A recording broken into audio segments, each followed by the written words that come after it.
ekisooka enkwatibwaye teyali mu mateeka ekyo tuze tukikondeminga ebbanga lyonna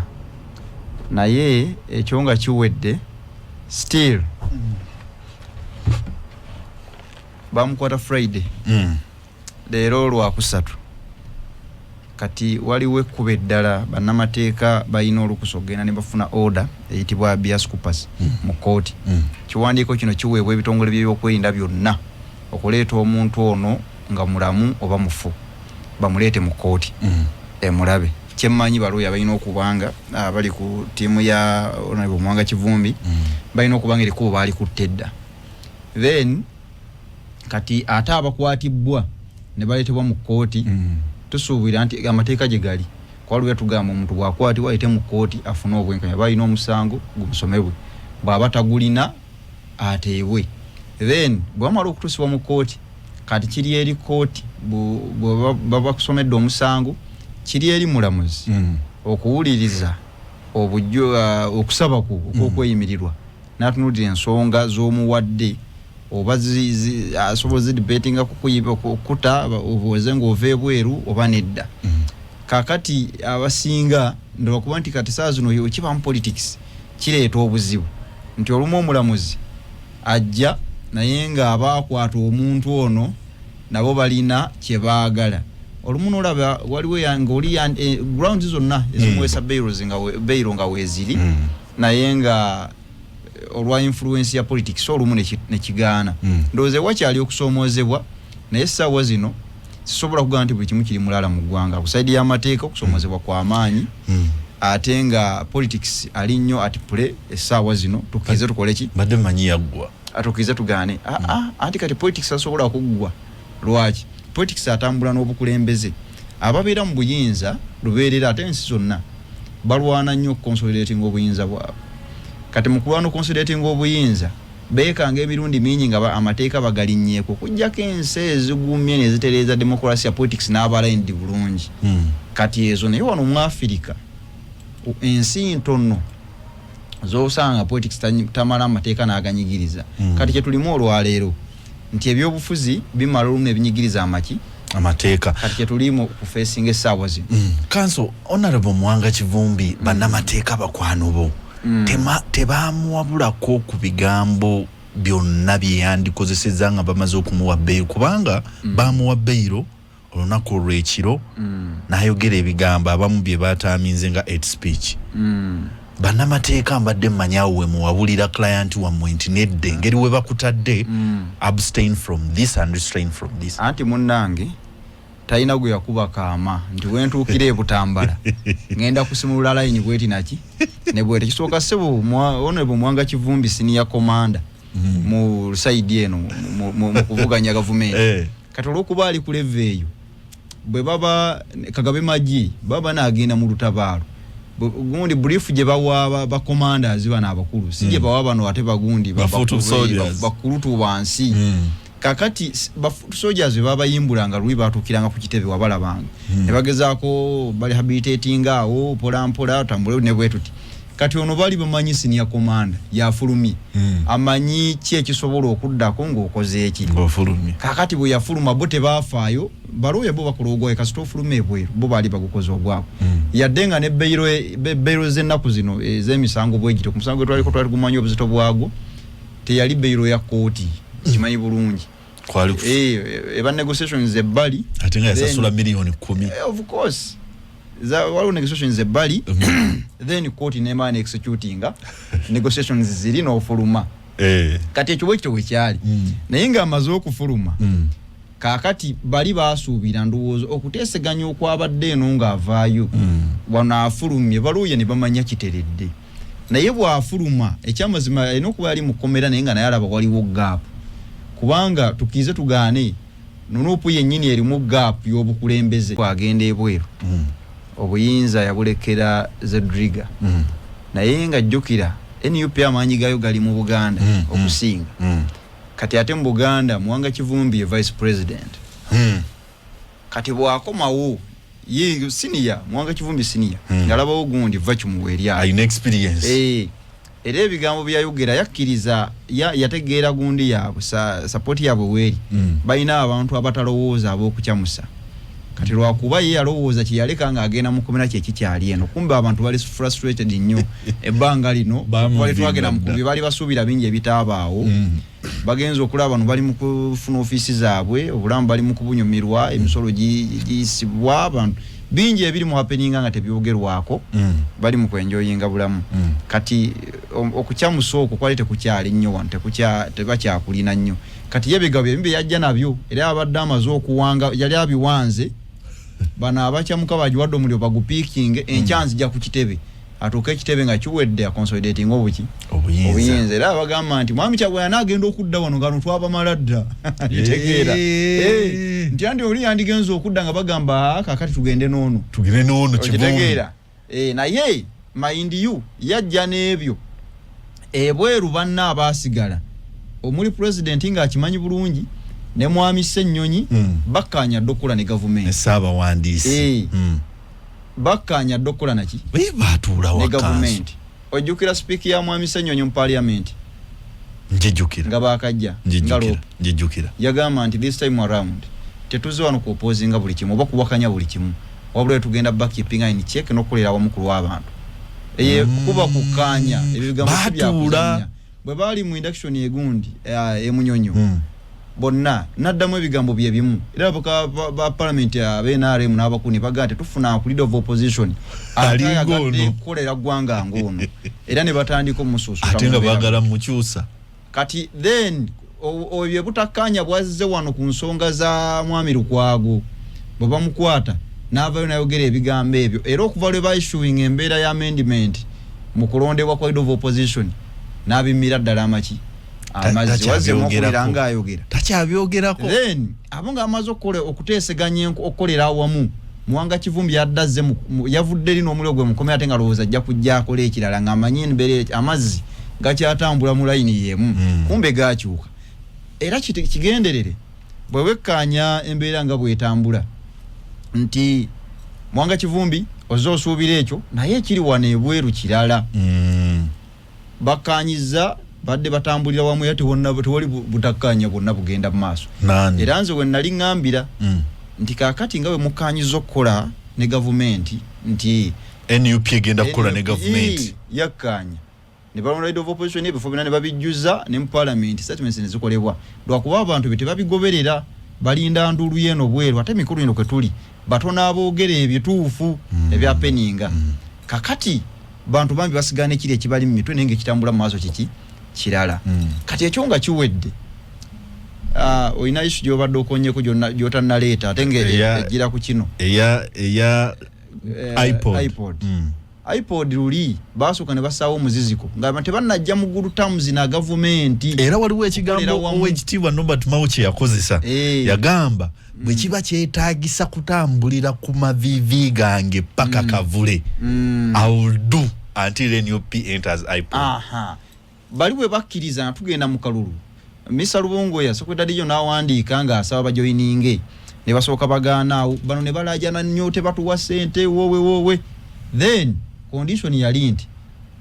for them to join their president must be here and sign the agreement in person nga taliiwo after okukkaanya okukolera awamu Richard Todongo Ssaabawandisi w'NRM yabategeezezza nti twakkaanyiza yasoose okukyogera twakkaanyiza ne bannaffe ab'NUP n'aba anti okujja mu iPod tutambulire wamu era ekyo ng'amaze okukikkaanya kati ne basooka yita n'amajolobero ge bagenda okufuna oyitegeera okumanya nti bano balungi tugenda kukolera wamu n'emmoloka ze kapya tezitalabwanko bagenda kuzifuna ebyo omuntu wa bulijjo tabimanyire ebyo weebityo tebabisaasaanya babuloga baabwe gavumenti yammwe ng'eyina se oyitegeera bagenda bazi kapyato kolera awamu kati abantu abakokkaanya batuule kimu bw'aba bayisiza musolo gukyunya muntu baguyisize wamu tabagwogerako ate ko Muwanga ng'ofubutuka eryo gy'otawaanya abantu kati Muwanga okuddayo mu kkomera kimutaasa ki Muwanga okuddayo mu kkomera kyabadde bamuggyewo lwa nsonga butatataganya nteekateeka zino eza NUP n'ekirala bwana ba wakudda denga ali briefed on what is going on bagenze basoke bamucheckinge adenga ategedde ebigenda muki mu maaso ye bambi ayogera ebigambo ebyo kuba yali abyogeddeko before ne bitamukwasa kati bwe yavudde adama ajja kwogera be mu abantu bakube endulu enchabe yiwe ku kitebe ajje pasuwinge ekyadalowooza kyade kisobola kutambula nga byaddaasuubira kanso amaanyi NUP ge yayogeza tetujja tetwagala sente zammwe sijja kujja nga mwami Kyagulanyi agamba sijja kujja wali mwami Museveni twekubya akafaananyi babeera mu kyayi ebyo sijja bijjamu bapondoose struggle bagitunze ebigambo ebyo abawagizi babye baagala okuwulira nabo bye babawa anti bannayuganda balinga matooke enva mugakoza bwe gawooma kitegeera kakati bo bamanya bana abakuba endubye baagala okuwulira abasobola otwa ne balowooza ebintu nga ffe tutuka n'olowooza kino lwaki kifaanana bwe kiti si bangi bannayuganda baagala omugambe kyagala okula si ekituufu kati bo babagamba ekyo bane bakuba enduulu bamala bakosa ne bawa obuyinza kati balina mandate emyaka gyabwe 5 ne bakola bwe kibayisaawo kati kyekino kubanga bwagamba kati naye just kinadde njagala kebakanyiza okukolera awamu mugenze mu iPod mwenna muteesezza okugabana ebitafuttafu mwenna president wamwe bamuwe motoka era bagenda jimu wajesunze naye tali mu ggwanga gwerinda mu kaseera kano banti bali muteekateeka kati soft landing akomawo bali muteekateeka soft landing ekyo nga kiwedde mu parliament batuula bonna ne basharinga akasente ekyo nga kiwedde lwaki kati temudda ku level mukkirizo okolera mu government emyaka batulimu emeka 5 musabe kati ku bintu ebyensonga nti amateeka agasinga agajja mu parliament gabagibwa gaplaningibwa agajja mu parliament gaplaningibwa mu cabinet nti kati kekadde mu opposition kuba kekinana NRM bolonda president tuweka opposition ya 20 mu cabinet babereyo mu cabinet ngate bavuma mawo ye bakolera amateeka anti mawe eki yabasinga ku kimu ye atula mu mulyango naalya ensinga emulaba kati bano bate basaze okuliira mu kateni babere baluka kateni tubaga abayi mwina kye muli ate walike tulyenjale tuliko tetanga buli afuluma azimbi olubuto buli afuluma azimbi olubuto ye mawe yabagamba kandi ono mu lujja buli omwalabe era buli atuna agamba luzimbe naye alidde tulaba kati bano badde balira mu kakate ningamba kati ke kaseera muveeyo mugire kuba kati ekyo kijja kuongerako bwe muna agenda okulwa amateeka nyina mukwano gwange ali mu cabinet wenale yangamba nti yalaba enjawulo bayina issue mu parliament mugone mu cabinet yao bonna nga batya president Museveni ye yali mu presiding over nga bonna bamutya then ono mau ye namugamba no Mr President it's not like that namunyonyola namuwa buli kimu president n'akyo adopting anagamba kituufu tugende n'ekyo ne resolution ne bagiisa ne batakiza nako mukono kati singa ina ya abasobola okubanga mu cabinet nga 10 nze nga tusobola benefitinga ko kusinga okulinda kye bafumbye bakieta ku parliament bakieta ku parliament ne mugamba katukirwanira ku parliament of course temuina on numbers era kaini mputike musa ke katono naye atese ne muzijawo ne muzitwala nene enkola ya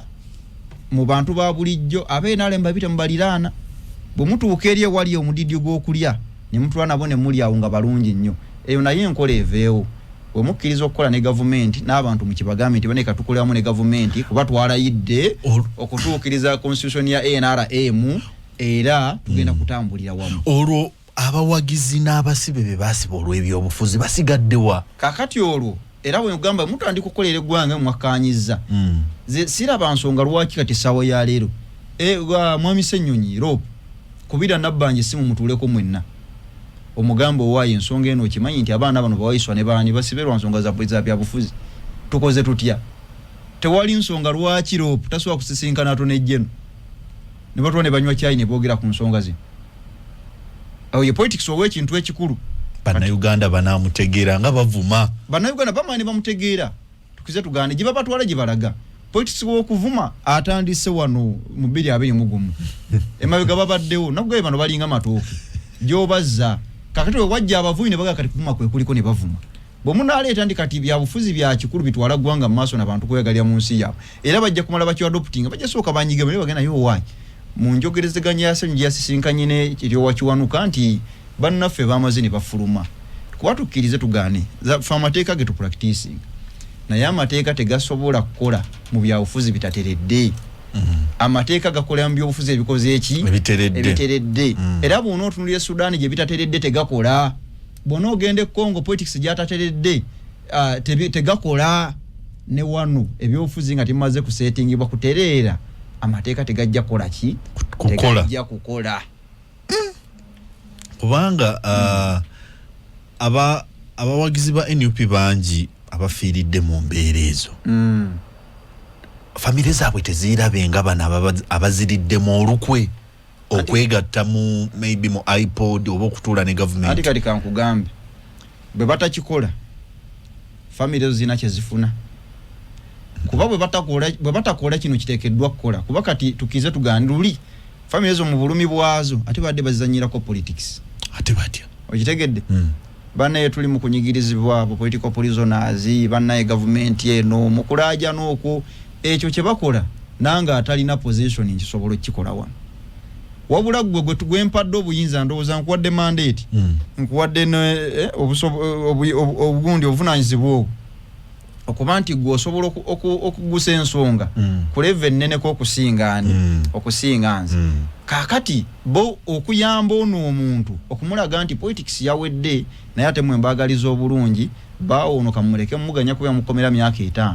kanjogere n'abamukutte kuba ensonga emukwasiza byabufuzi ate byenkola bimwannondedde ensonga zino zenjogera nga wazigambye abannayuganda si basinywa maane batereera ne bategeera era ku babaka be mwalonda lesa sumu nupo ina bana mu mwenda ano mu mwenda ababaka 3 bwe bana yogera message yemweno gyenjogera abantu bajja gitegamanye nti ntuufu bokola ekituufu temukitandika bangi naye ate bamala bangi ne bakijoyininga naye bwe bana ajja no politics wo kuchamusa abantu naki ngate no mukola birala ina abantu mubagamba birala tagenda kuzimba gwanga tagenda ate kuliyongerako era mbagamba amateeka singa for example omuntu mugebirira abantu bebakwata twina emisango gye tubeeramu nga tegejje no mu mpewo abantu sibamanyi tembamanyi babakwata nga bakutta olumu ensonga nga nkyamu biki niyo olw'okuba temubamu influence ya politics abantu ensonga tuzigusanga ne bafuna eddembe lyabwe kubanga tusanga kooti omulamuzi aba ali independent gundi buli nsonga buli kimu kigobererwa tugobera due process omuntu n'akola ki n'afuluma naye ebiri mu politics kanso matuvunga nva nga tugenda ku mbulango katono bwe tukomawo tugenda kutunulira ku kulondebwa kwa leader of opposition nabadde ndaba minister wa mateeka honorable Mao we yabadde mu press conference yagambye nti ekyogamba nti leader of opposition bamulonde ngaba independence nabe nali mmwe bali ekyo tukiwakanya era yenga minister wa justice yagambye akiwakanya kankome manyanga kanobesi jene mama mbabazi bwava mu NRM okujja eno okuvuganya mu M7 tiyagamba ko nti avudde mu NRM oyitegera kati bwatuuka eno omanyi tukkirize tugaane yali politics wa wano nadawodo oluvuganya ebiseera ebimu alinga busiraamu tosiramu kale era enkya n'osaba kusaaza baba tebannakakasa Kurani oyizo gisoma kaakati yava mu NRM leero najja najoyininga bano katono nnyo naye nga talangiridde nti NRM agividde mu ddala bafuna butakanya amwayi mu 7 ngenda kujja kumuvuganya olwatukana bana abamu nga bagamba era abasinga bali mu DP nga bagamba nti akati ono yabakwata ekintu abasinga ebine ebisigadde bagamba nedda besi yetagala kudamu kuvuganya 2016 ne bamugamba tuyambe era 2016 aba DP bonna mwami Mpuuga Mwanga Kivumbi Segona Namboze bakukuta baddawani wambabazi bano ne bagana ate bakiyalaze nti besi yayina amaanyi mangi ne bamane baddalwa kuba yali abakipya mutayawula nasigala nga atambwa nabo so kati mwami Mao aleme kugamba nti bano bale mu okulondako baba DP be bayagala okubuukirira mu NRM paka bamaya ne babuuka ne bagiripako bulungi nayenga be bali bavudde mu opposition ekyo kibekiri atadamu kubuzaabuza then ekyokubiri mwami Mao bwaze ku issue byagamba okwekalakaasa okwaliwo November 2020 kino na kino of course Spaka government yagireeta bweyaja nekwata mwami Kyagulanyi mu nkwata leeta tegerekese na kiteba kisuubira then abantu bamwe bugumuli yabwe tukiza tugana ebiseera bana vuka bali bayayanira okulaba enkyuka bangi naki n'obutali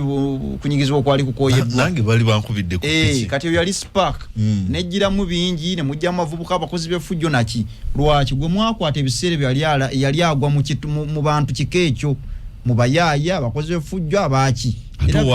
era be bajja essaawa zino at least bagezaako okuba neutralizinga egondi eri element zikendeera naye oyo yasituka gwe mwali mukutte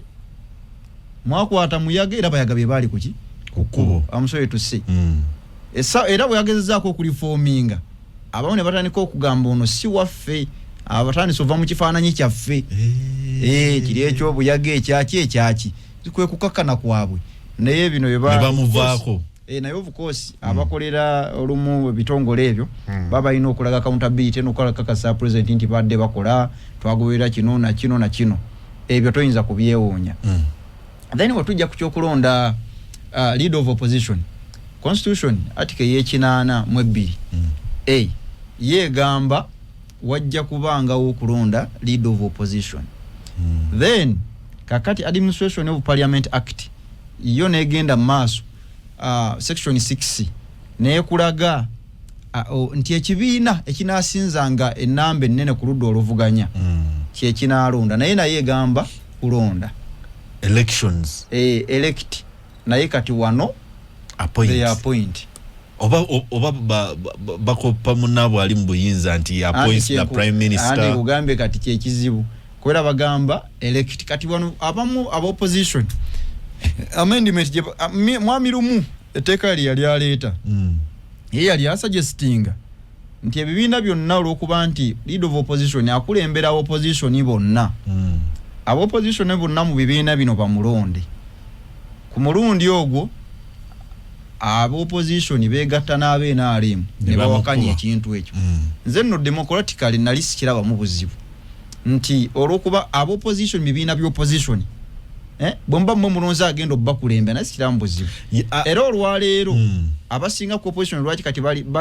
tebandyagadde mutima guno mwerijjiramu etteeka amendment ezo mwezijjira naye ate abasinga bagamba ekyamazima ndowooza loop aholding bwa accountable lwaki loop gwe tulina bwe yalondebwa NUP yeerabira nti opposition ya parliament yonna si NUP munene bw'aba holding a press conference ogenda okulanga eriko bakibiina kitya kimu ate ng'oli lidovu bebali royo gyali tasobola kumala kati ne wono ndowooza bwe kyandibadde omulamuzi omuntu kasita yandize bantu bandibadde bakigirawo ddala toddamu kukwata muntu njo nga tolina bujulizi nga tonafuna bujulizi bumusiba mumala okukuŋŋaanya ddala bino ekirungi ayigira ddala alina obudde sooka omala okunoonyereza obujulizi bwano bonna obufune ono yali bilioni 5 yali abweziti ne bwati nasasanya wano kunfunayo bweti kati bw'omaliriza ojja okwata omuntu ono ng'ajja kuba prosecuted mangu nnyo aweebwa ekibonerezo kye nga tewali akoseddwa naye kati wabalabye nabo balabye nti tewali bujulizi nga bagamba kati lwaki tebatweyimirira okitegeera kati nga tolina bw'okigaana amateeka kigakola ki kigagamba what are the council what are the common legal mistakes abantu ze bakola naddala abo abaleeterwa mu kooti kubanga kiyinza obba ekibaviirako these mistakes zikolebwa oluusi mu butamanyi oba obutawabulwa bannamateeka kati ekisooka bantu bebakwata tebaba bannamateeka era bambi abantu bangi okimanyi bafuna balooya nga bamaze muggulako omusango mu Uganda abantu bangi yafuna mufunire looya batugaye bijja kwetaagamu looya abantu bangi bali wano awangaala abamu balina ne ssente naye nga talinayo nasimu ya munnamateeka mu simu amala wulira statement kati amala kuwulira wali nowe wagula nti bagize kati bakunoonya kati naabuuza ku munne ebyo bijja kwetaaga munnamateeka n'afuna gwafunye naye ndowooza buli munnayuganda yandibadde omuntu aba ne looyawo nga wofuna obuzibu omukubira n'asooka atuuka watanakugamba nti onompa mmeka naye bano bemugwako nga bamaze kuyoola naye asooka kumanya kati mulyo akulina lumu owaayo ogenda kumpa ssente mmeka naye kati abantu bakwata bo bambi tebamanyi abasinga tebo banakumanya kaba babo bolinga mu offices abantu bamwe anoonya looya lwagenda omukolera agreement nga ina property gyagula era bwamala omukolera agreement ne baawukana naddamu okufuna looya nga zizza omusango obanga waliwo amuzizzaako omusango era nga bamuwabudde nti ekyo kijja kwetaagamu munnamateeka naye ebisinga obusinga abantu baakitinga nga bamanyi buli wantu ne bibakula nga balowooza ebimu tebiriko mateeka nebwe kimu kiregulated kirina amateeka agakitwala kati bambi babakwata ebimu baba mu butamanya naye nga from day one ne bwoboge nga bakakukwata bwe bati kuba semateeka kuwa eddembe lyo nga bakutte okuba lawyer okumanya wooli n'akutuukako ne famire yo kakati munnamateeka awo wandibadde omuyita wandigenza okukola statement ng'oli guided ne munnamateeka awo kiki olina okuwandiika kiki otandiwandiise ekitakuleetere buzibu mu kooti kuba okukola statement tebikomaawo kati abamu bambi tebabikola atuukayo ne bamutuuza kati ogenda tukola statement wano n'agamba leeta lupapula atandika okuwandiika bwe bwakya bweti nanteekamu olumu ebimaye bimukwata mu maaso eyo kati olumu abamu ensobi bazikolera mu statements zaabwe awo zibasooka okulikodinga kati looyo agenda okujja ng'alina byatakyasobola kurectifyinga kyovulaba bw'olaba abali mu mawanga agaakula balina ekigambo kye bakozesa bwe bamugamba ovunaanibwa omusango we guti I need a lawyer taddamu kwogera kigambo kirala naye abaawano yanti abamanyi bikomaawo era olumutuusa obadde akuwandiika ki ng'agamba omusirikale kwata olupapula kino kati olumu ne kibaleetera obuzibu batuuka time ne bamusomera muteekamuko ne bamusomera statement ye ne bamugamba ebintu bino gwe wabiwandiika nga gwe statement yo nti statement yo wagamba bwoti nga takyasobola bizza mabega so nze manyi omusango gwe bakutte ne mugamba statement yaffe tambula bwoti ne bwoti nga manyi tusobola okuba ne defense yakyo kati abamu bambi tebaba nakyo ekirala wano bannamateeka bagenda okuyingira bambi bo batandikirawo we batuukidde naye ndowooza tulina obuzibu n'abakwata baba bamanyi omuntu ono tamanyi lwaki tusooka muwa mukisa olina munnamateeka omukubire naye bo tebakayana naawe olutuuka bagamba kati ogenda kukola statement tebakubuuza ekyo nti olina looya kuba omuntu omuwa ekikonako ayinza omuntu okumukubira nagamba naye oba kati nze bwangamba okukola statement ne mugamba nti can I call my lawyer kikkirizibwa ajja kukkiriza naye gwe abantu abamu bambi tebafaayo yamanyi olumala statement eno bagenda kunta so nga nedda olumala okugikola olumaze okuba obujulizi obumala bogasooka oggyemu engatto abamu boogana mu Luswayiri towa vyatu awo ng'omanya kati lukuze nsipiteeka wali ng'oyingira awo wenyini kansokiiza kati abasibe bano n'eddembe lyabwe liyina ekkomo kati omubozi omusango eddembe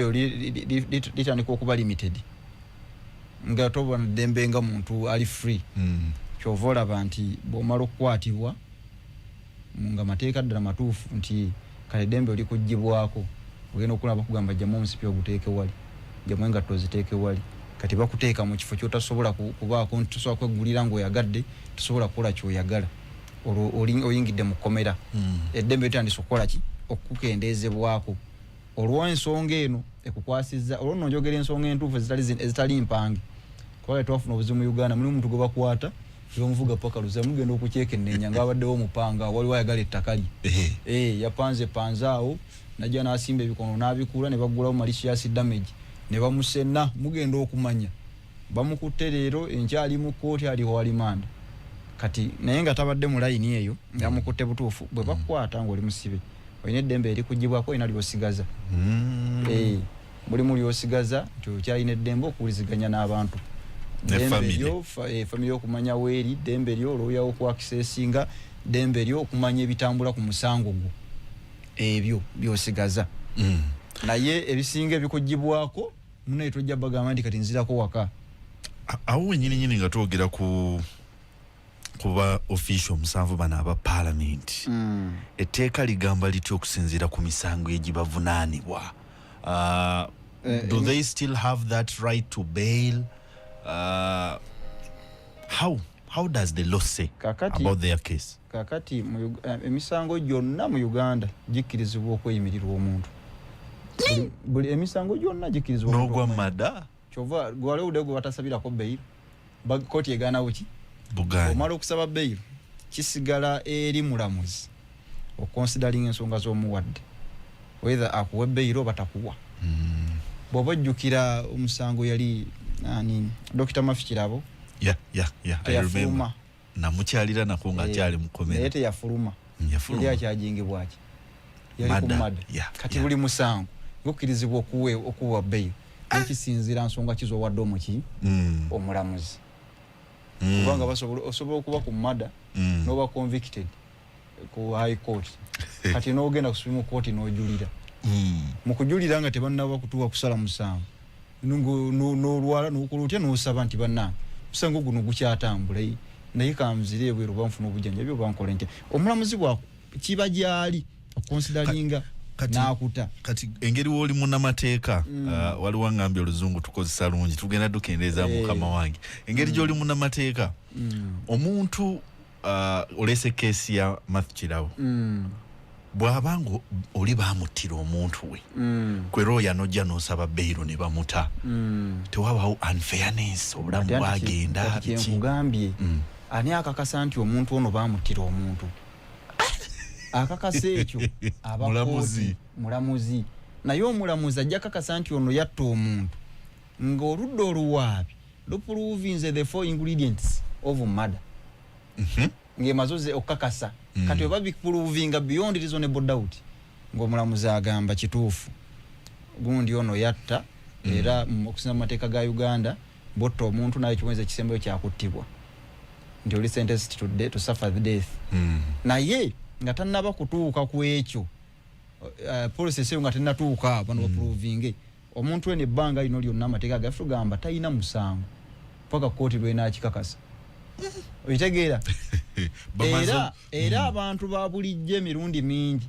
mirundi gye basazeho ne bagamba nti gundi ono akoze omusango bo ne bagusala ne bamutta tugenza okumaliza nga basa abantu ab'obwere mob justice kati kooti abakola amateeka ekyo kye batunuulira omuzanyi wa rugby bamukuba nti alabika mubbi ne bamutta bagenda okizula nti teyali mubbi naye nga obulamu bufiiriddwa bugenzi kati amateeka yo gakuwedde gasooka ne gakuuma eddembe lyo paka ntukakasiza nti wakikola singa gaali gakola nago bwe gatyo mubbi ne bamukwata naye kati waliwo omwami Kansokiza gwe twalabaawo kooti eyatuula mu bitundu ziti kansanga gundi okero fo abaana bataabana bazadde baabwe bali eyo ne byeboogera tebitegeerekeka naye justice muli ludda wamu bannamateeka kati abantu nze bafuna justice ya eddembe lyafuna kye tuyita fair hearing yaweebwa omukisa okwewozaako bw'amala okwewozaako embeera yonna netambula nga bwe yatambula abawulizi be n'abayita oludda lwabwe nuleeta abaalwo omulamuzi nakoncludinga ng'agamba okusinza ku bujulizi all the 4 ingredients zikakasiddwa abafu twabalaba participation yono twamulaba enzita etagoberera amateeka twagiraba intention yagirina okutta kuba we yajja mu ssomero n'asala asooka n'asooka okubiza ekigendererwa yakiina yalina motive yakyo kati then n'asooka akakasa nti oludda oluwaabi luprovinze buli ekiraga nti ono yakola ki n'asooka amuconvictinga kati ensala bagamba agenda ku yamusalira gwa kalabba naye lwakuba andi kati tekikomaawo akalabba asembayo kakakasa eba Supreme Court era High Court bwemala okusala ono waddemba okujulira bw'aba tajulidde then ekibonerezo kijja kuba confounded by Supreme Court mwawule mujja okumanya olunaku diro banamutta amateeka bwekinaba tekinnatuukaawo naye ate mind you singa anaamala emyaka 3 mu komera nga teba processinze kumutuusa ku mbeera eyo n'asuka emyaka 3 ajja kuba takyattiddwa then ajja kusiba busibwa ki mayisa kanzi okusinziira ku nsonga nga wezirabika mu kooti zaffe ennaku zino ak'obuntu mu balamuzi kakyaliwo kubanga waliwo omulamuzi omwe yawumula yali Justice Engola Court of Appeal yavaamu n'alina byayogera ayina speech gye yawanga asimula n'agamba judiciary where is humanity yayogera nabo ngo obulumi because face eyina bingi byeyogero singa ebigambo nti waliwo obwetengereze mu kooti oba kakati ekizibu ekisooka kimu ebyo singa byogera akyali serving judge ngala na umula byali bigenda kuba na impact ya amaanyi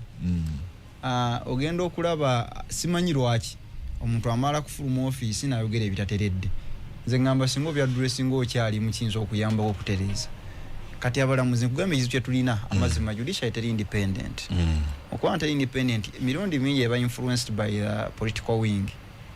ne tasobola kuwa bwenkanya abantu bano baletebwa mu court ekyo kisobola okuba mitigated by the parliament umanyi parliament ino obuyinza amateeko kola ogamendinga ngawe mwalaba akawiro 12 ba naye birala byezeekyusa esobola okutula wansi ne yawula negamba nti bano okuva leero nti katukyuse president emirimu alina mingi nti saabalamuzi alondebwe nga abantu bonna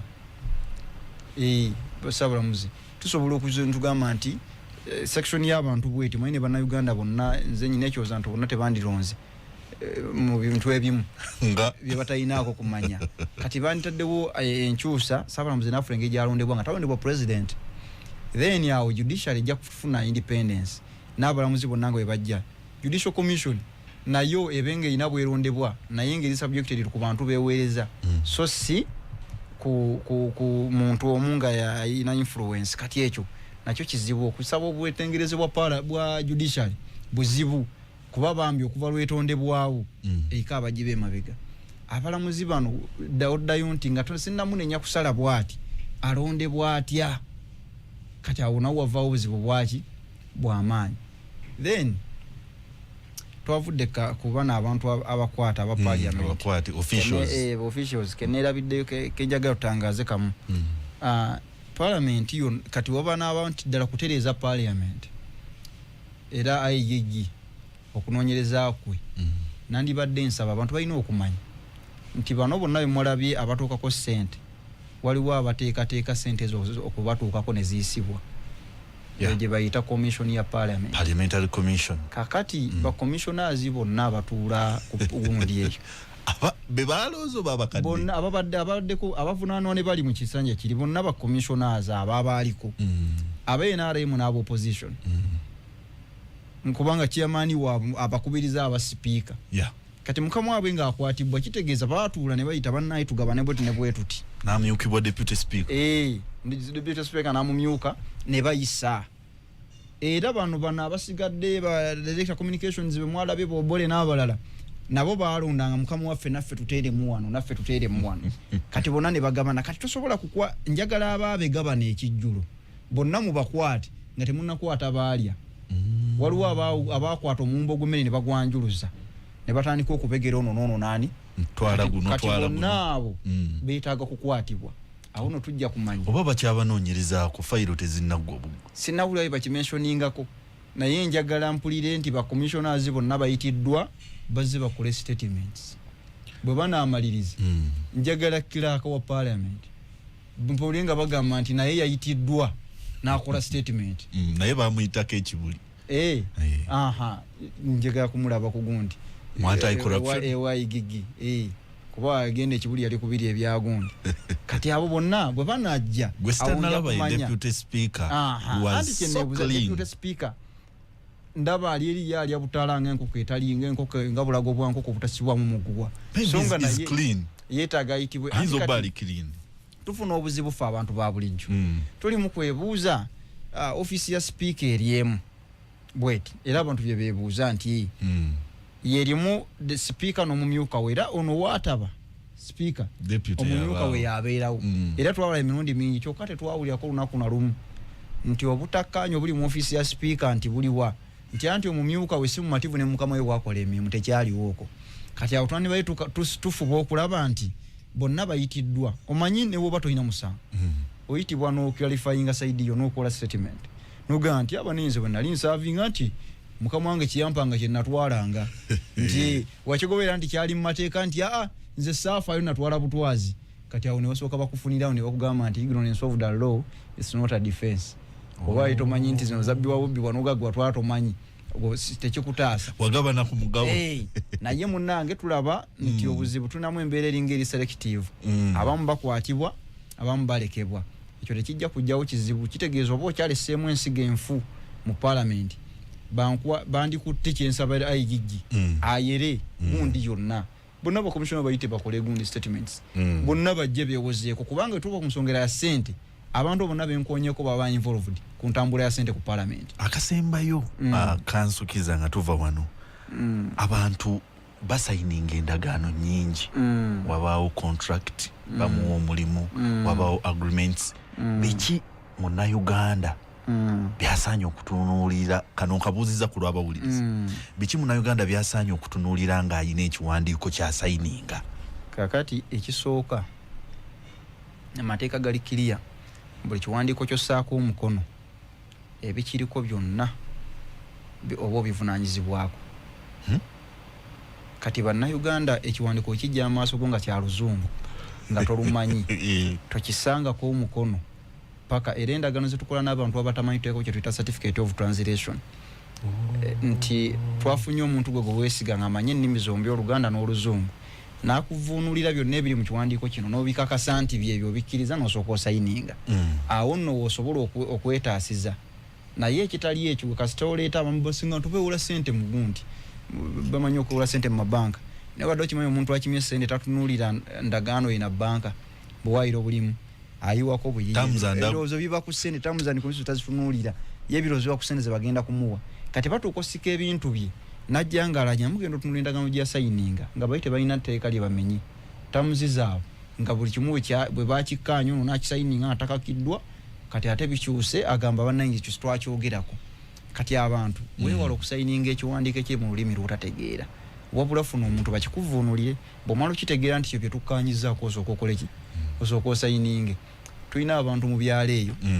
asobola okuba nga balina endagaano naddala bino ebiwandiiko bimanyi mukuguzaako efuuti 5 ku 8